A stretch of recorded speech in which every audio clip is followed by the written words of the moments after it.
Hello everyone. Today we will start our chapter number 2 that is forms of business organization.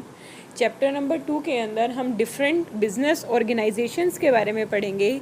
जैसे कि हमने chapter number 1 में पढ़ा कि एक बिज़नेस क्या होता है, जब हम गुड्स की सेल परचेज़ करते हैं, जब हमारा मोटिव क्या है वहाँ पर प्रॉफिट को अर्न करना। तो जब हम बिज़नेस करते हैं तो बिज़नेस करने के डिफरेंट टाइप्स होते हैं जो हम इस चैप्टर में पढ़ेंगे। जैसे कि इस चैप्टर में अब हम डिफरेंट फॉर्म्स जो बिज़नेस ऑर्गेनाइजेशन की पढ़ेंगे वो क्या क्या हैं। नंबर 1 सोल प्रोप्राइटरशिप, फिर पार्टनरशिप फर्म्स पढ़ेंगे, joint Hindu family business, cooperative organisation, company. अब ये जो सारे के सारे बिजनेस हैं ये सब प्रॉफिट अर्न करने के लिए काम कर रहे हैं, सारे सेल परचेज में इन्वॉल्व हैं, लेकिन हर एक जो बिज़नेस का टाइप है वो डिफरेंट है। तो अब हम अगर कॉमर्स में आए हैं तो हमें हर एक बिज़नेस के बारे में नॉलेज होनी चाहिए। तो अब हम एक एक करके इन सारे बिजनेसेस के बारे में पढ़ेंगे। तो आज का हमारा जो बिज़नेस ऑर्गेनाइजेशन है वो है सोल प्रोप्राइटरशिप। दो वर्ड से मिलकर बना है। जैसे सोल एंड प्रोप्राइटरशिप, सोल का मतलब होता है सिंगल पर्सन, अकेला। जहाँ पर जो प्रोप्राइटरशिप है या जो ओनरशिप है वो किसकी है, सिंगल पर्सन की है। तो sole proprietorship means a business owned, financed and controlled by a single person. Sole proprietorship एक ऐसा बिजनेस है जो जहाँ पर अकेला ओनर होता है, अकेला ही पर्सन फाइनेंस लगाएगा और वही अकेला पर्सन अपने बिजनेस की सारी एक्टिविटीज़ को कंट्रोल भी करेगा।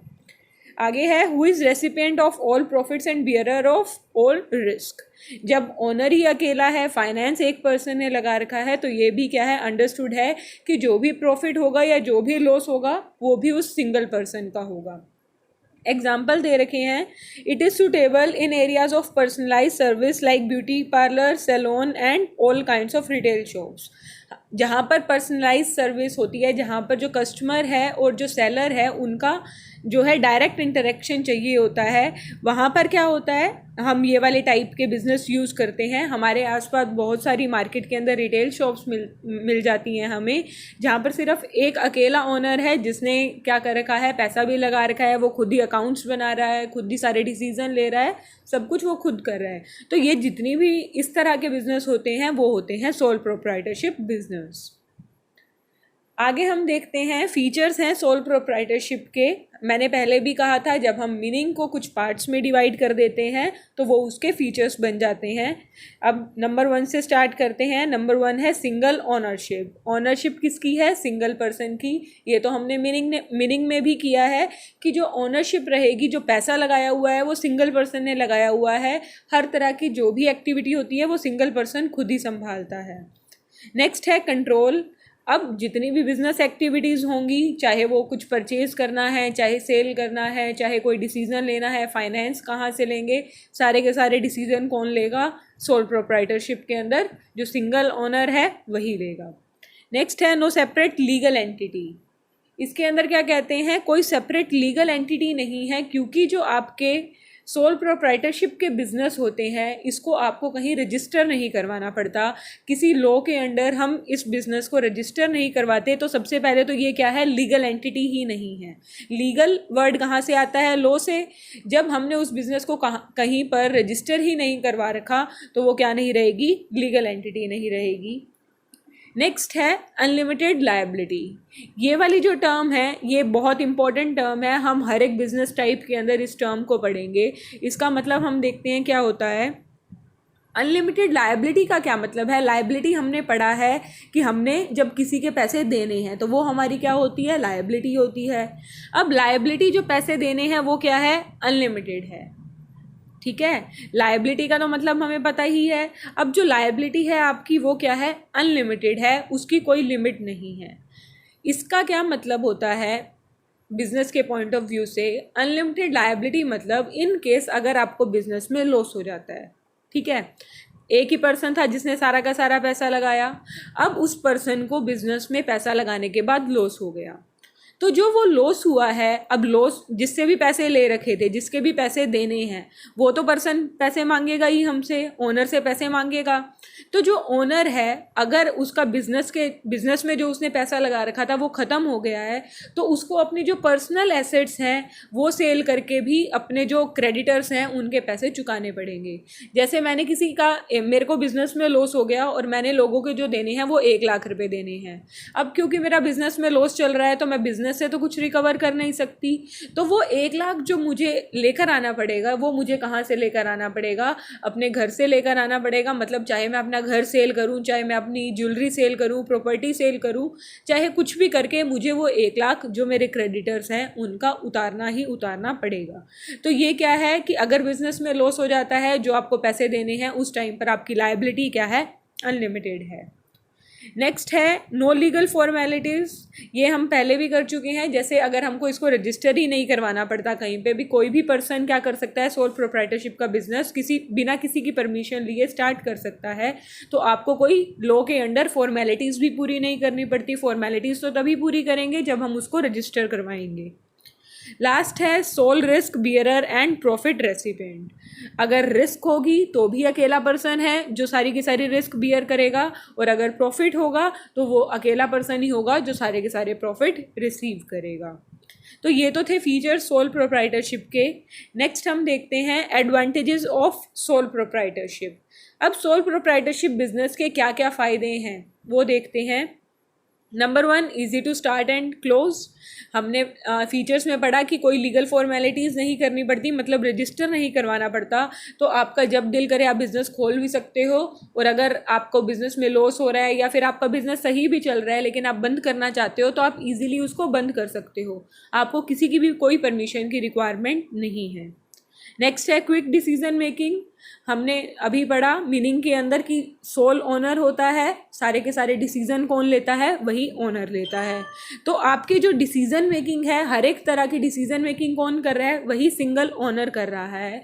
तो जब हमने एक ही के ऊपर सारी रिस्पॉन्सिबिलिटी दे रखी है कि सारे काम उसी ने ही करने हैं, तो वो अपने डिसीजन क्या ले सकता है? क्विकली ले सकता है। उसको किसी से कंसल्ट करने की ज़रूरत नहीं है, किसी से कुछ पूछने की ज़रूरत नहीं है। वो जहाँ से चाहे अपना गुड्स परचेज कर सकता है, जितने के चाहे उतने के गुड्स परचेज कर सकता है। तो उसको किसी भी तरह के कोई डिसीजन लेने में किसी को कंसल्ट करने की ज़रूरत नहीं है। नेक्स्ट है sense of accomplishment. Sense of accomplishment का यहाँ पर क्या मतलब है? मैंने मेरा पैसा लगा रखा है बिजनेस में, अब मुझे पता है कि अगर मैं काम करूँगा प्रॉफिट होगा तो वो सारा का सारा मेरा होगा। तो जब मेरे खुद के पैसे लगे हैं, मेरे बिजनेस में मेरे खुद के पैसे लगे हुए हैं, तो मैं और ज़्यादा डेडिकेशन से काम करूँगी, क्योंकि मुझे पता है कि अगर लॉस हो गया तो मेरा घर तक भी बिक सकता है, मेरी जो पर्सनल प्रॉपर्टी है वो भी बिक सकती है। तो हम अंदर से क्या फील करते हैं? मोटिवेटेड फील करते हैं, डेडिकेटेड फील करते हैं कि हमने काम करना है ताकि हमें प्रॉफिट हो और हम और ज़्यादा से ज़्यादा पैसा कमाएं। तो जैसे कि हमें पता है कि हम सिंगल ओनर हैं, हमारा ही सारा पैसा लगा हुआ है, तो वो क्या है? Sense of accomplishment. आप मोटिवेटेड फील करते हो, डेडिकेटेड फील करते हो। नेक्स्ट है नो लीगल फॉर्मेलिटीज़। ये भी एक सोल प्रोप्राइटरशिप की एडवांटेज है कि आपको किसी भी तरह की कोई फॉर्मेलिटी नहीं पूरी करनी पड़ती, आपको बिजनेस रजिस्टर करवाने की ज़रूरत नहीं है, आप ऐसे ही अपना बिजनेस खोल सकते हो। लास्ट है रेसिपिएंट ऑफ ऑल प्रॉफिट्स। यहाँ पर जितना भी प्रॉफिट होगा बिजनेस में वो सारा का सारा किसका होगा? सिंगल ओनर का होगा। तो जितने भी प्रॉफिट कमाएंगे, जितने डेडिकेशन से हम काम करेंगे, जितना ज़्यादा हमें प्रॉफिट मिलेगा, वो सारा का सारा रिसीव भी किसे होगा? सिंगल ओनर को ही होगा। अब हर एक चीज़ की कुछ एडवांटेजेस होती हैं तो कुछ डिसएडवांटेजेस भी होती हैं। एडवांटेजेस तो हमने देख ली, अब हम देखते हैं कि इस बिजनेस सोल प्रोप्राइटरशिप की क्या क्या डिसएडवांटेजेस हैं। नंबर 1 है लिमिटेड रिसोर्सेज। लिमिटेड रिसोर्सेज का क्या मतलब है? रिसोर्स क्या होते हैं जिससे हमारा बिजनेस चल रहा है?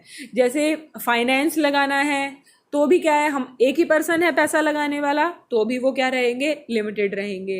अब वो काम करने वाला भी सिंगल पर्सन है तो मैन पावर भी आपकी क्या हो गई? लिमिटेड हो गई। तो ये सबसे बड़ी डिसएडवांटेज है सोल प्रोप्राइटरशिप की कि आपके जो रिसोर्सेज हैं, क्योंकि सिंगल ओनर है तो सारा का सारा क्या रह जाता है? लिमिट में रह जाता है। आपका फाइनेंस भी लिमिट में रहेगा। एक पर्सन कितना पैसा ले आएगा? जितना उसके पास है उतना ही वो लगा सकता है, कोई कहीं बाहर से तो नहीं लेकर आएगा। वहीं 2 पर्सन होते हैं या 2 से ज़्यादा होते हैं तो हम हम बिजनेस के अंदर ज़्यादा पैसा लगा सकते हैं। नेक्स्ट है लिमिटेड मैनेजीरियल एबिलिटी। अब मैनेजमेंट सारी की सारी किसने करनी है, सारा का सारा बिजनेस भी उस सिंगल ओनर ने संभालना है।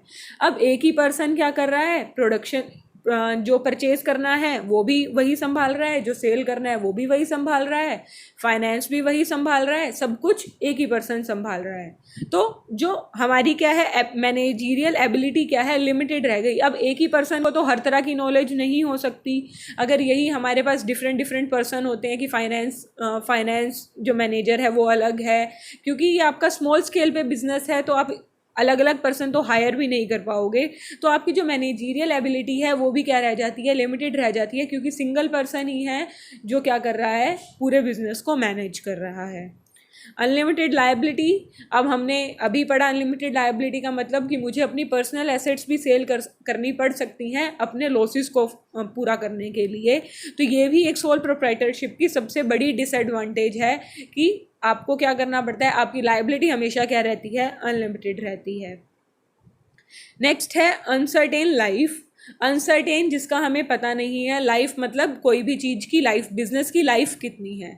अब हमें पता है बिजनेस के अंदर सिंगल ओनर है, वो क्या है, अकेला काम कर रहा है वहाँ पर। अगर उसकी डेथ हो जाती है या फिर वो किसी भी तरह से इनकेपेबल हो जाता है तो उस टाइम पर क्या होगा, वो बिज़नेस बंद हो जाएगा, उस बिज़नेस को कोई और संभालने वाला ही नहीं होगा। तो उसकी life business soul proprietorship business की लाइफ क्या रहती है, अनसर्टेन रहती है। अगर ओनर की डेथ हो गई तो आपको बिजनेस क्या करना पड़ेगा, क्लोज डाउन करना पड़ेगा। लास्ट है limited scope for expansion. Expansion होता है अपने बिजनेस को बढ़ाना, अपने बिजनेस को आगे लेकर जाना। जैसे अभी हम एक प्रोडक्ट में काम कर रहे हैं या फिर कल को हम 2 प्रोडक्ट बनाने लग जाएं, पहले एक प्रोडक्ट सेल कर रहे हैं या फिर 2 प्रोडक्ट सेल करने लग जाएं, तो ये क्या होता है, अपने बिजनेस को बढ़ा रहे हैं, हम आगे लेकर जा रहे हैं, स्मॉल स्केल पर काम कर रहे हैं, हम मिडिल लेवल पर ले जाएं। तो ये सब क्या होता है, तो ये होता है एक्सपेंशन।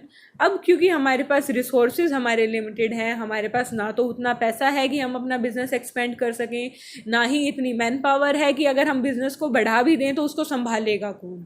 तो आपका जो एक्सपेंशन का सपना है वो क्या रह जाता है, अधूरा ही रह जाता है। जो स्कोप होता है, अगर आप चाहो तो भी आप क्या नहीं कर सकते, अपने बिजनेस को एक्सपेंड नहीं कर सकते। तो ये तो थी कुछ advantages and disadvantages of sole proprietorship.